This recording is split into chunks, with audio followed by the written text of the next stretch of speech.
This morning we're going to continue on the series I started last week on the Sermon on the Mount. I'm not going to go through it all.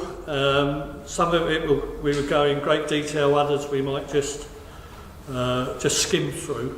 There's a lot to get through, but I hope that we'll be able to get a good flavour of what Jesus is teaching in this sermon that he actually gives. Sure that he was on the Mount. We look at the Mount of the Beatitudes yesterday last week in a few photographs, and all around the north of Galilee, rolling hills, and an ideal for Jesus to teach to large crowds. And large crowds came out to him because he was a great teacher. We need to recognise that.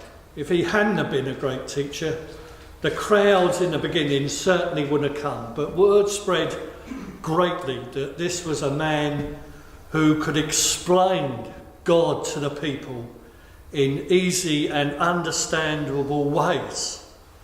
And the ordinary folks loved that and could listen to him for hours. And basically in this sermon he taught what it was like to live a life pleasing God. Last week we looked at salt and light, and of course that begins this part of the Beatitudes that talks about true Christian character. And his foundation for that true Christian character was made up of the law. And that's what we're going to look at this week. Jesus confirmed through this teaching that he was a person who believed 100% in the law that was given to God's people, the Jews. When he began this sermon on this mount in the Beatitudes, he spoke to the people through what we call the third person. Blessed are the poor in spirit, etc. Then when he got to the salt and light bit, he talks to people in the second person. And when we now come on to this next section, he talks through the third person. So he's using full expressions of speech to explain the Christian faith. And of course Jesus was criticised in what he taught by the leaders of the Jewish faith. They didn't like his teaching, and they often accused him of blasphemy, teaching against the law. And Jesus contradicts that attitude and tries to teach these so-called learning scholars what God was actually trying, or was actually not trying, actually saying to his people. So let's look at the first bit of the law then. Don't suppose that I came to do away with the law and the prophets. I did not come to do away with them, but to give them their full meaning. Heaven and earth may disappear, but I promise you that not even a period or a comma, period is another word for full stop, or a comma, will ever disappear from the law. Everything written must happen. If you reject even the least important command in the law and teach others to do the same, you will be the least important person in the kingdom of heaven. But if you obey and teach others its commands, you will have an important place in the kingdom. You must obey God's commands better than the Pharisees and the teachers of the law obey them. If you don't, I promise you that you will never get into the kingdom of heaven. Quite strong words then, and that's taken from the Contemporary English version, and I'm using several versions of the Bible in this, and you can tell the versions by the background, because we're using the background logo of the version. So when you see blue, it's either Contemporary English version or the NIV. Just for your information. The Pharisees proudly announced that they always obeyed the law. And they quite often stood up in the marketplaces and portrayed that. But Jesus knew deep down they were far from being people who really obeyed the law. They did it in sight of others, but when they were in private and in alone, it was a different experience. And this is why he constantly called them out. When we talk about the law, are we talking just about the 10 Commandments? No, we're talking about the 10 Commandments and what the Jewish people called the Torah. The first 5 books of the Bible were understood by the Jewish people in Jesus' time as the law. Although they contain stories and what we might describe laws of faith. That's what the people understood. So we need to bear that in mind. And Jesus wants to say that we need, even as Christians and believers of what he did, that we must obey the law too. But of course, Jesus brings to the scriptures a greater and easier understanding of the law that is not so restrictive as the Pharisees and the Sadducees bring, the leaders of the people. And of course, most of the problem why the Pharisees and the Sadducees, etc., and the scribes and the Levites didn't believe that Jesus could bring any real understanding of the law, because basically he wasn't like them. He hadn't been trained as a Pharisee or a Sadducee or a Levite or what have you. He was just an ordinary person grown up in some remote village on the outskirts of the Israeli nation. They didn't believe that Jesus could bring any authority to the law, because he was never trained under a proper academic Jewish scholar. Now, we can have the same trouble today. Often, for those of you who've sat degrees, you know that when you write essays in answer to questions, etc., you have always got to quote outstanding people who are recognised within the academic division. The persons who really understand, don't you? You have to quote. You just can't write an essay down of what you say you believe the question is asking, because you as a student have got no authority. It's not until you've got a degree and letters after your name that you can say with any authority that what your explanation of the subject is right, because you are understood to have studied the subject fully, and therefore you can speak with authority. And of course the Pharisees, etc., couldn't get this. They didn't believe that Jesus was talking from a direct understanding from the Godhead. That was the problem, and they never would, in that sense, recognise that. They didn't accept Jesus' authority. And they didn't accept his lifestyle either. When Jesus went around healing people on the Sabbath, They didn't really believe that he was healing in God's name. Because surely God wouldn't work on the Sabbath, you know. Which we, looking at from our perspective, is stupid and irrational. Any loving God wouldn't stop anybody giving aid to somebody in distress, no matter what day of the week or what circumstances or wherever it was, would they? We wouldn't understand it that way, and that's why they rejected Jesus. But that's why he could bring a new understanding to God's law, because it came straight from the heart of God. And that's what we accept today. But the important thing is about these verses that Jesus said he didn't come to take away the law. He came to bring greater understanding from the very heart of God what the laws meant.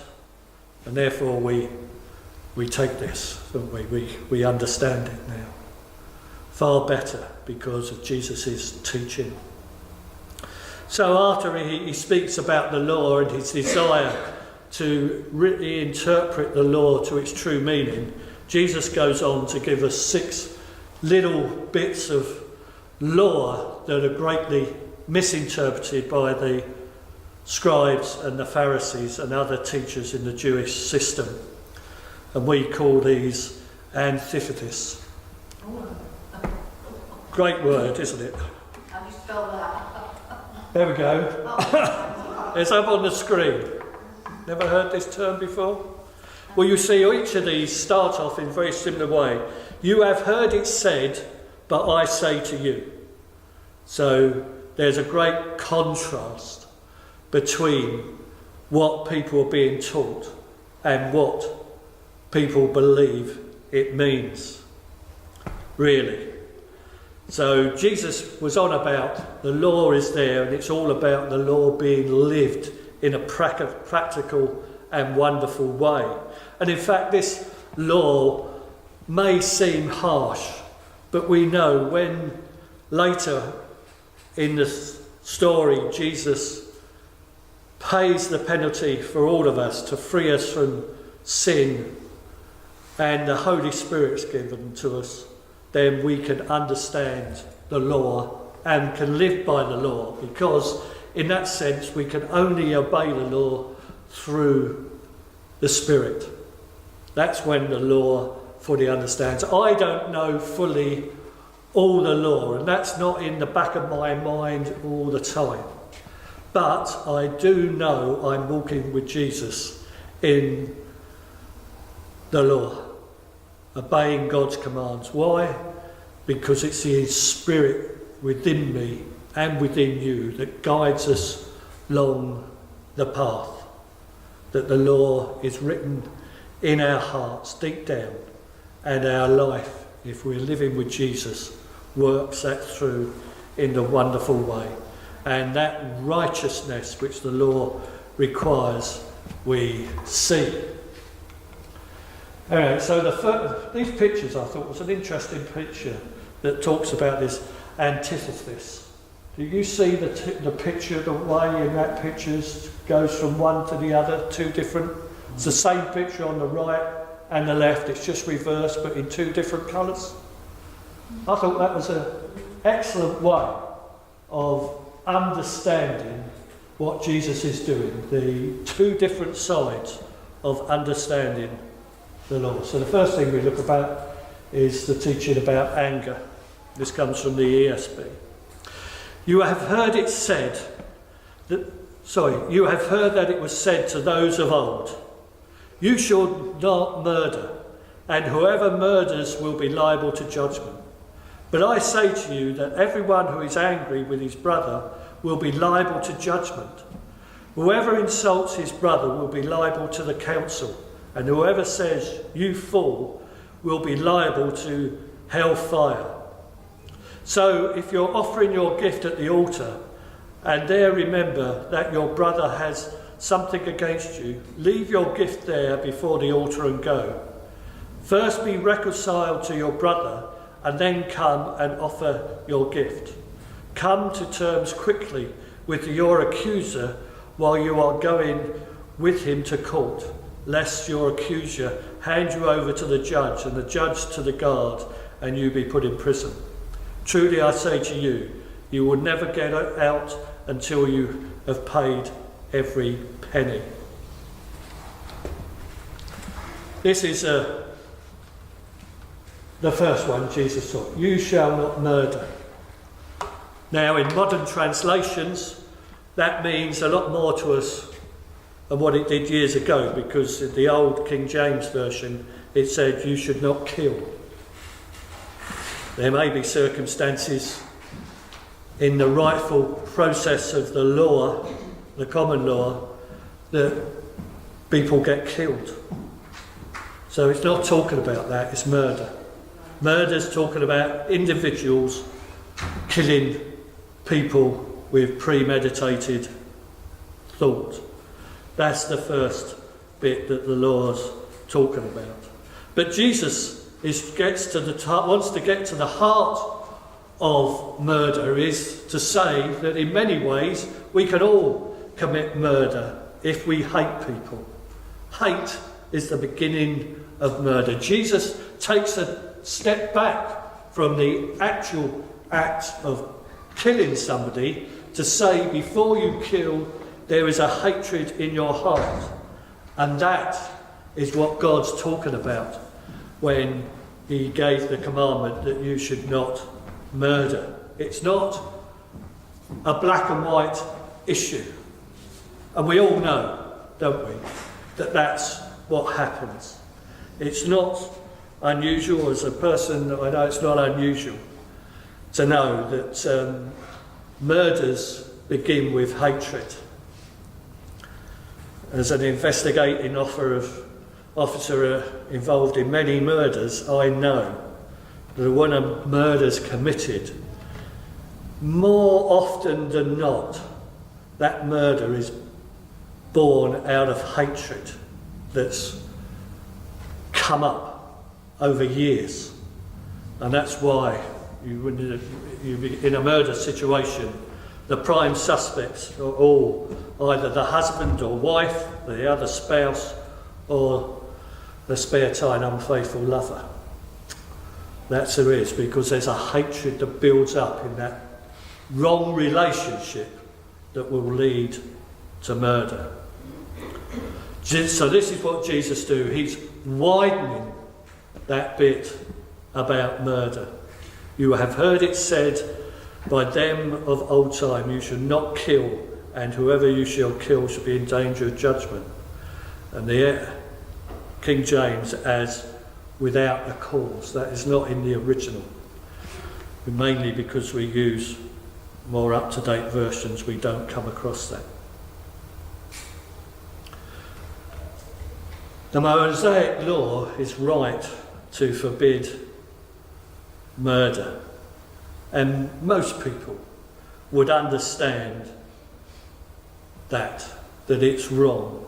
But Jesus is trying to say in that thing, well, the way to avoid that thing is to avoid hatred. So therefore, as you come to various points in your life, you need to make sure that you're in good relationship with other people. This second bit, so if you're about to place your gift on the altar and remember that someone is angry with you, leave your gift here in front of the altar and make peace with that person. This is why that when we come to celebrate communion together, we always include a period of confession and repentance before God, before we take communion. Why? Because it's quite simple, really. To go on taking communion, if you hate anybody, then the communion you take is worthless, because you're not in right relationship with God. To go and accept communion and to live in fellowship with other people, you cannot have a hateful relationship within your life. That's not what God does. It will counteract all the blessings that come from taking communion and worshipping God. True worship can't go on in your heart if you hate people, and that's why we need to always approach God first in an attitude of confession every day. Even if we're not aware of it, there is a sense where Jesus is asking us to be right with God. Come before God as a sinner. Thank God that your sins have been cleansed through the death of Christ. But that can only happen with and through confession. So Jesus widens this whole idea of what the sixth commandment means, not restricted like the Pharisees did. They wouldn't be worried about relationships and what the relationships people had with one another. But we know that this is what Jesus is. And then when he goes on to talking about the debts, you need to get these things sorted out. So the next one is integrity within marriage, I've called this.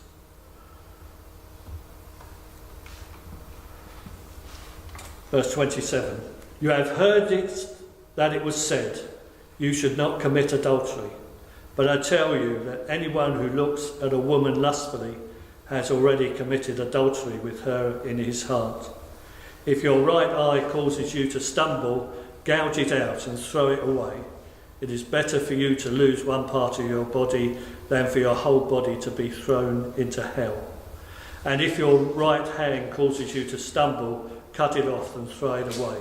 It is better for you to lose one part of your body than for your whole body to go into hell. Jesus brings this deeper understanding about adultery. And of course, although the words of the scripture are written in the language at the time when we talk about only one side committing adultery, we know today that what Jesus is teaching is that adultery can be committed by either side in a marriage relationship. And so, as with the prohibition of murder, including angry, the thought process that goes before murder, so adultery also permeates the lustful mind and the imagination. We commit murder first with words. We commit adultery first in our hearts and in our minds when we lustfully look at somebody of the opposite sex that we shouldn't look in that particular way. There's a big difference between looking and appreciating how handsome someone is or how beautiful someone is than going further than being lustful about it. And we all fully, I'm sure, know that. But I don't want to spend a big time on that because I think that's pretty essential. This bit, if your right eye causes you to sin, tear it out and throw it away. For it is better for you to lose one of your members than your whole body and be thrown into hell. This sounds a bit extreme, isn't it? Jesus saying, well, if your eyes, if you're tempted by lustful thoughts, then take out your eyes. Does he really mean that? No. He doesn't really mean that. We can't take this verse literally. It's got to be read within the context of what Jesus is saying and what Jesus is teaching. Jesus is trying to put over a point. He's trying to put over the point that lustful looking at people is very serious. It's a serious of losing your eyesight or losing your hand if your hands are wandering into places they shouldn't be. This is what he's doing. He's greatly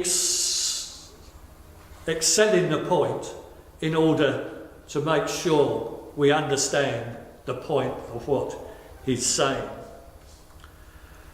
And of course, over the centuries, we've had to recognise that many people have overdone this point. In many, I think even today, there's a lot of people who go into religious asceticism.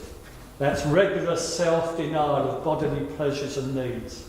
This can be motivated either by a praiseworthy desire to dedicate one's self completely to God, or by an erroneous belief that physical body is evil. We're talking about Dan Brown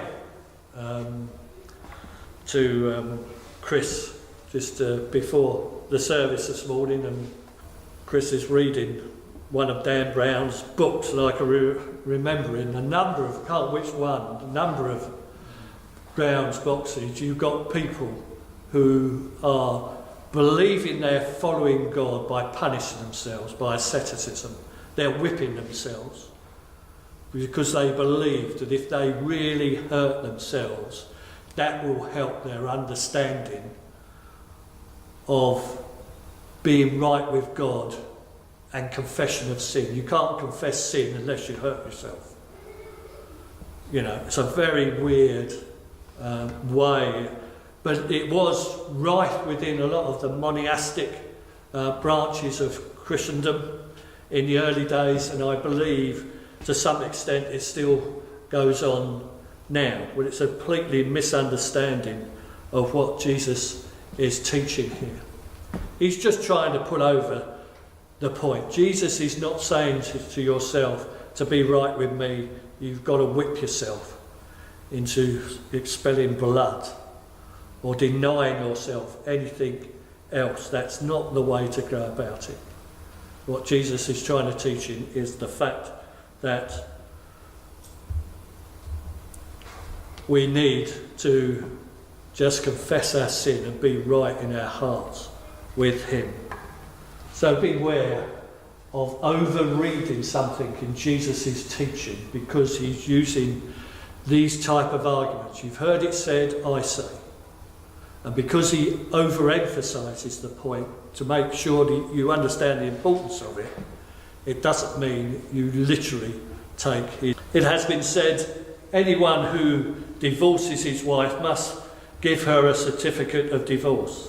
But I tell you that anyone who divorces his wife except for sexual immorality causes her to become an adulteress. And anyone who marries a divorced woman commits adultery. Well, this is another one. Because of bad habits that are grown up under the Jewish system. Under the Jewish system, Moses taught that if you want to divorce your wife, that you need to fully do it within the law by giving her written notice that you are divorcing her. Now, this didn't mean you could divorce your wife without due reason. Jesus says the only reason for divorce in a marriage is through sexual immorality. What had happened under the Jewish system is they'd taken it too literally. And too often, women were given divorce papers for burning the lunch or some other stupid thing. But that's what's going on. So Jesus says, back to this verse, I tell you that anyone who divorces his wife except for sexual immorality, he's got no other good cause. Jesus here is trying to protect the marriage from indiscretion and infidelity, saying that marriage must be held in a good way. It must be a loving relationship and both people committed to each other totally and not getting involved in other immoral relationships. So first, it's to protect the sanctity of marriage. Secondly, he's laying down that a woman must be protected and cannot be divorced for any stupid reason, any other reason. And thirdly, that there must be some evidence that the divorce has taken place. Then we come on to this bit about keeping promises. You know that our ancestors were told, don't use the Lord's name to make up promises unless you're going to keep it. But I tell you, do not swear by anything when you make a promise. Heaven is God's throne, so don't swear by heaven. The earth is God's footstool, so don't swear by the earth. Jerusalem is the city of the great king, so don't swear by it. Don't swear by your own head. You can't make one hair white or one black. When you make a promise, say only yes or no. Anything else comes from the devil. This was another area that had grown up within Jewish practice, I suppose, of swearing oaths under all sorts of things. And Jesus says this is silly. Your integrity should be your word, your yes, your no, your promises you make, you should keep. And that still goes today. Often in other promises like marriage and all that, we sign documents, make a covenant. We buy houses or whatever, we borrow money, we make contracts. Well, if we do that, we must honour them. We cannot start swearing by anything to get people to give us money or something else. I think one of the things that this picks out for us today is the promises we make to one another in our family relationships. I think it's been one of those things that's often pointed out in modern day dramas and writings, that people often make promises they know there's no way they can keep. I don't know if you saw this series Hard Sun on the BBC this last Saturday. It was quite an interesting thing. But the thing that stood out to me is the father, one of the main characters, keeps on promising his daughter he will do things. I will pick you up from school, knowing full well he's got a job that in many ways that's never going to happen. One of the other things, the mother of a child there makes promises to her son she can never keep because of her work commitments. Now, I know that goes on in a lot of families these days, and I believe it causes a lot of hurt. We should never promise our children things that there is a danger that we can't keep. And when it keeps on happening, it damages relationships with children. And we must be well aware of that. So be careful. If you know, maybe your absolute desire that you want to get to your daughter or son's school play, but you know that because of your job that may not happen, then you have to take care with your words and avoid the promise. Promises need to be kept, otherwise it will damage relationships with children. So a very important thing, and that's what Jesus is saying here. Let your yes be yes and your no be no.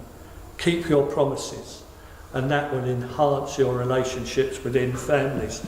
And that is good, I think, advice. Do not retaliate.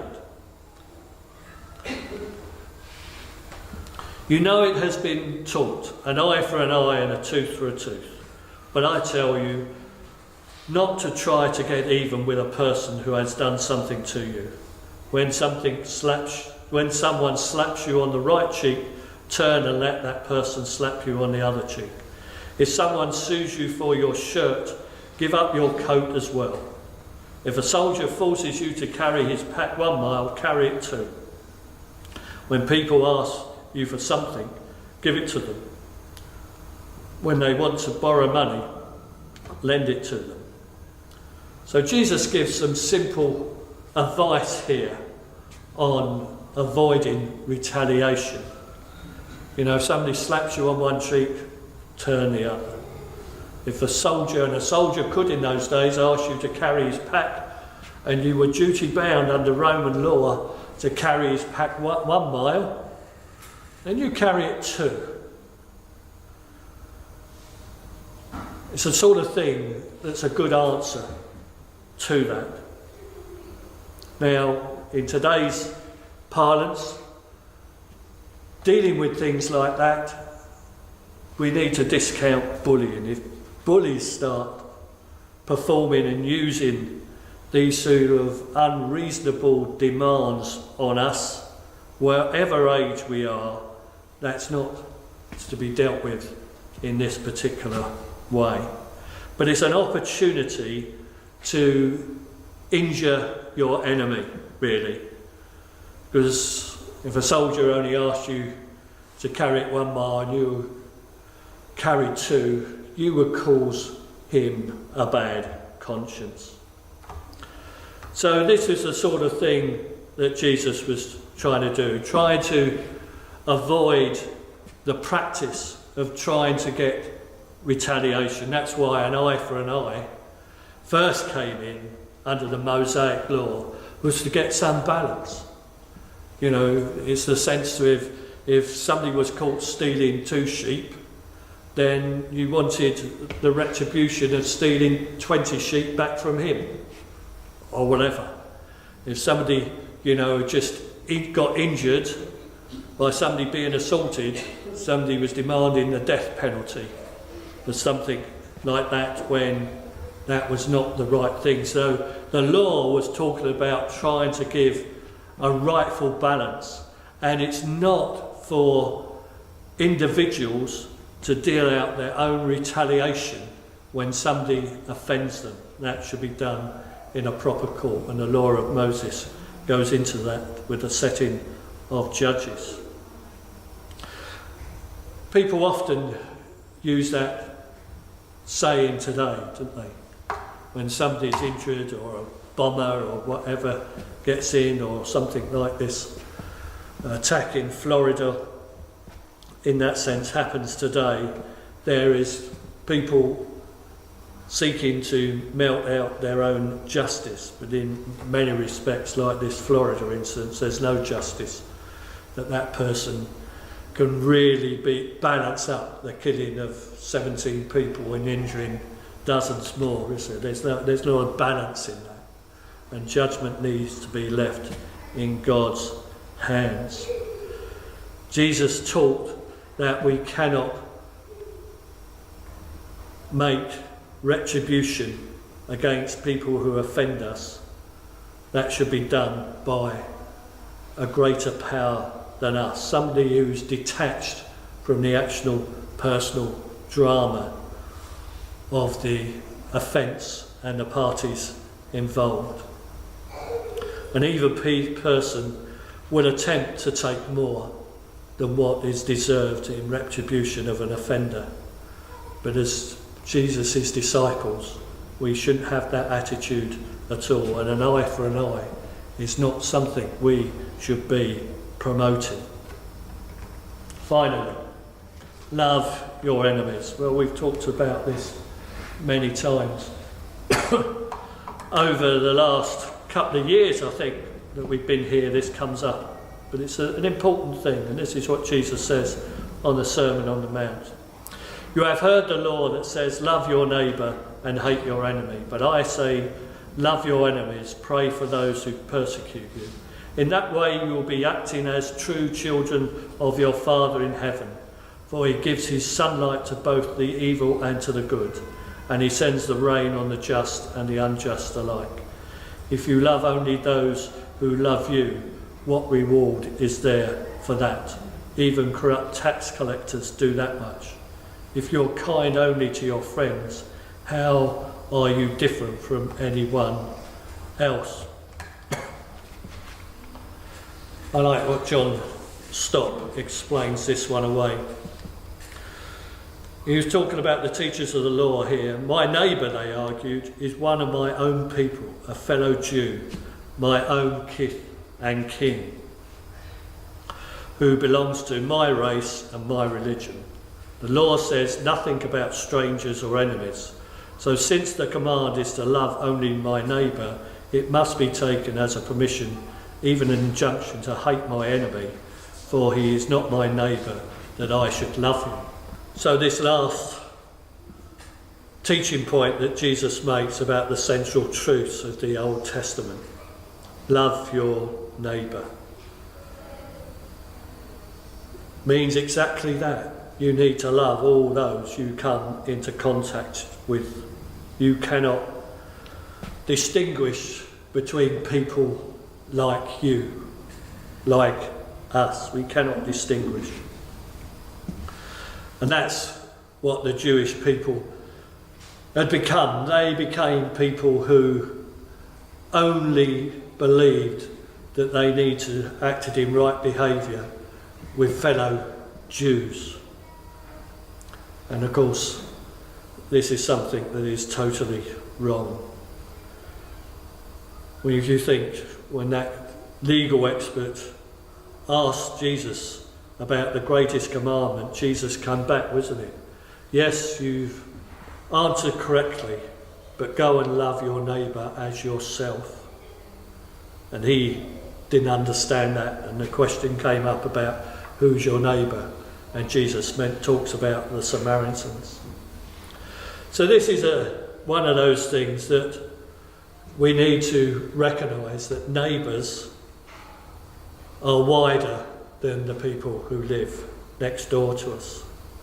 It's very important in our age, isn't it, with all this issue about immigration at the moment and asylum seekers and other things. We need to be wary about which side of the fence we step on when we're talking about this. We need to recognise that neighbours include asylum seekers.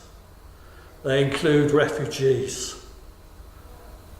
And we need to love them and care for them. And I'm pleased to say that I think the church in Reading does a good job of making that point to the council.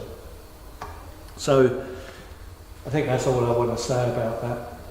So that concludes this bit of the Sermon on the Mount, of where Jesus is trying to teach that we need to uphold the law. He doesn't come to change it, to abolish it, but we need to look into a real understanding of the law that really connects if we are in good relationship with the living God. I like this quote here to finish with by Michael Wilkins. I am stunned by the difference of Jesus' teaching that transcends these centuries, because for all the people that have ever lived in every culture on the face of the earth, his solution to the problems of humanity are immediately germane.